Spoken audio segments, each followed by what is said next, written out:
Hello दोस्तों, मैं आपका दोस्त जितेंद्र धोड़किया फिर से आपके सामने हाजिर हुआ हूँ।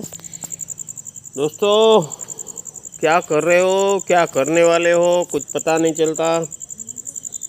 क्योंकि अब की जो ये कोविड के बाद की ये जो न्यू जनरेशन है उसको समझना बहुत मुश्किल हो गया है। क्योंकि एक के बाद एक या गवर्नमेंट या ITI या कोई भी जब एडवर्टाइजमेंट आती है तो एडवर्टाइजमेंट में पहले तो फॉर्म फिलअप करते हैं, फिर उसकी राह देखते हैं कि वो कब उसका इंटरव्यू होगा या तो फिर रिटन टेस्ट होगा। उसके कुछ पेपर कोई फूट टूट जाते हैं तो फिर वो कैंसिल होती है एग्ज़ाम। फिर उसकी राह देखते हैं तो फिर दूसरी एग्ज़ाम आती है तो फिर उसकी राह देखते हैं। तो राह देखने में ही 25, 26 या 30 साल गुजर जाते हैं। बहुत सारे बच्चे ऐसे हैं ITA में, अभी इंटरव्यू में आते हैं तो बोलते हैं कि सर मेरा 26 साल हो गया, 30 साल हो गया। अब तो ऐसा है कि गवर्नमेंट को छोड़िए, अब इसको प्राइवेट में भी कोई रखने वाला नहीं है, मगर आप है कि समझते नहीं हैं। अभी अभी मैं शिफ्ट हुआ हूँ मांगरोल या सील ITA में। वहाँ पे तकरीबन 8 से 10 कंपनियों का मैंने इंटरव्यू करवाया, प्लेसमेंट के लिए उनको बुलाया, उनका सहूद जो भी खातिरदारी करनी थी वो की। पर बंदे जो सिलेक्ट होते हैं वो राह देखते रहते हैं कि सर अभी वो उसकी ऐड आने वाली है ना, तो उसकी हम राह देख रहे हैं। अभी ST की अप्रेंटिस की ऐड आ रही है तो उसमें मैंने फॉर्म फिलअप किया। अरे जो भी किया है वो, जब तक वो अपनी प्रोसेस करे तुम कहीं पे लग जाओ भैया, वरना कहीं के भी नहीं रहोगे और ऐसे ही ऐसे उम्र बीतती जाएगी। पर कोई समझता नहीं है और माँ बाप भी है कि कुछ कहते नहीं है, क्योंकि उनको डर लगता है कि उनका बच्चा कहीं कुछ न कर बैठे।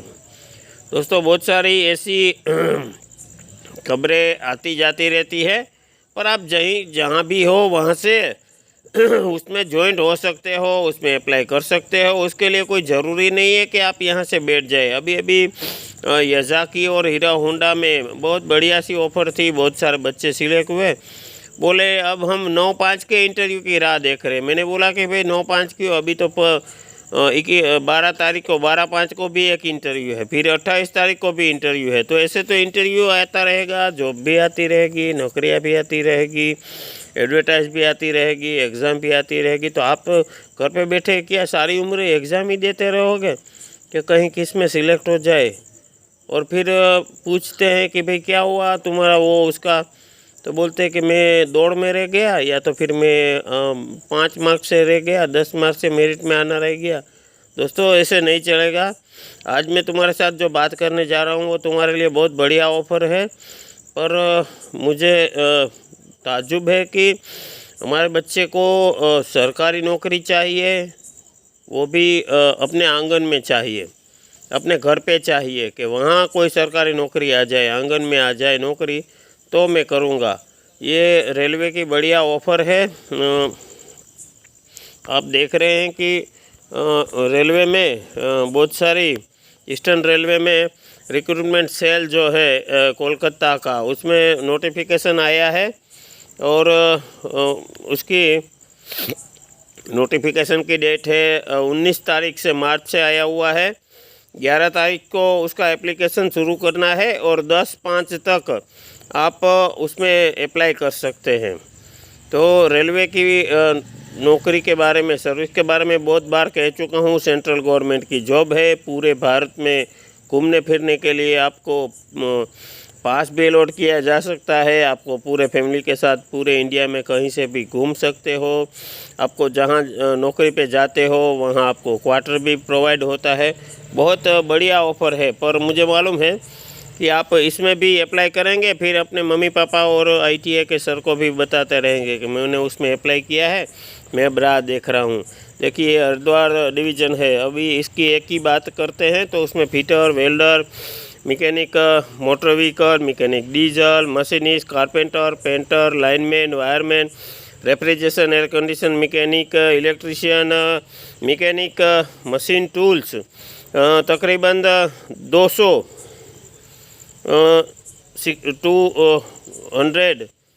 N67 और टोटल 650 से ज़्यादा जगह है आपके लिए।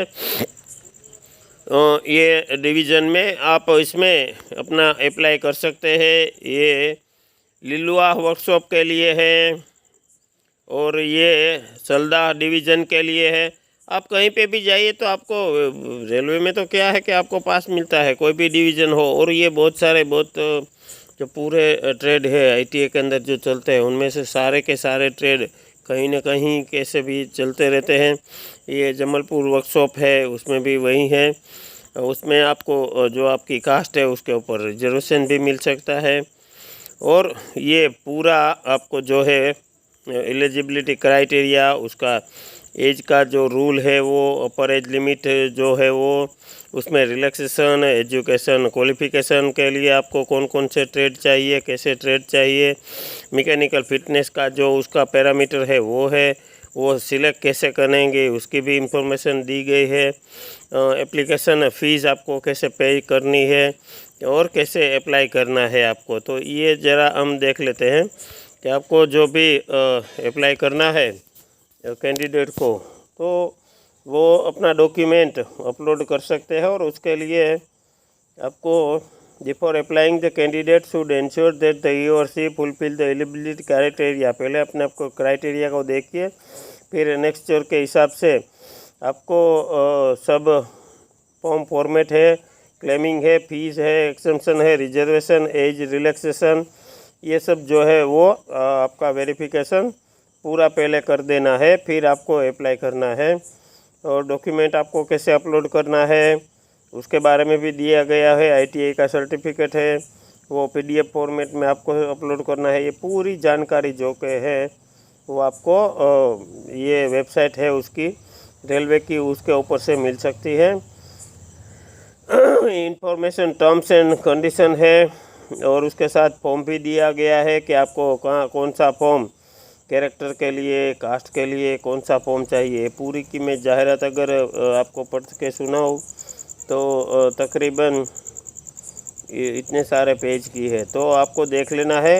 रेलवे में आपके लिए ये बहुत बढ़िया सी ऑफ़र है, ITA के तकरीबन सभी ट्रेड के लिए है। और अगर आपको इसमें कोई डिटेल जानकारी चाहिए तो आप मांगरोल सील ITA पे आ सकते हैं। मुझे कमेंट में लिखिए, अपना मोबाइल नंबर बताइए, तो मैं आपको ये चीज़ जो है मेरे पास उसका आपको व्हाट्सएप भी कर सकता हूँ। तो दोस्तों, ज़्यादा से ज़्यादा बच्चे ये सब जो ट्रेड है वो वाले बच्चे इसमें अप्लाई करें, कोशिश करें कि भाई मैं इंटरव्यू के लिए जाओ। अगर सिलेक्ट हुए तो एक बात है, ना हुए तो दूसरी बात है, पर जहाँ भी है तो कहीं पे भी काम पे लग जाना है हमें। किसी की राह के देखते रहेंगे तो हमारी उम्र भी बीत जाएगी और एक वक्त ऐसा आएगा कि तुमने जो सीखा है वो भी तुम भूल जाओगे। तो मेरी आप सभी दोस्तों से ये सलाह या मशवरा जो भी कहे वो ये है कि आप कहीं पे भी लग जाइए। थैंक यू दोस्तों जुड़ने के लिए। और ऐसी ही जानकारियाँ, सिर्फ जानकारियाँ जुटानी नहीं, अगर आपको कुछ कर दिखाना है तो इस चैनल को सब्सक्राइब कीजिए, वरना आप अगर सब्सक्राइब किया है तो भी आप अनसब्सक्राइब कर दीजिए। बेल का नोटिफिकेशन आइकन दबाया है तो भी बंद कर दीजिए, क्योंकि आपको सिर्फ जानकारियाँ चाहिए, आपको कुछ करना नहीं है, तो मैं आपके लिए कुछ नहीं कर सकता। थैंक यू दोस्तों।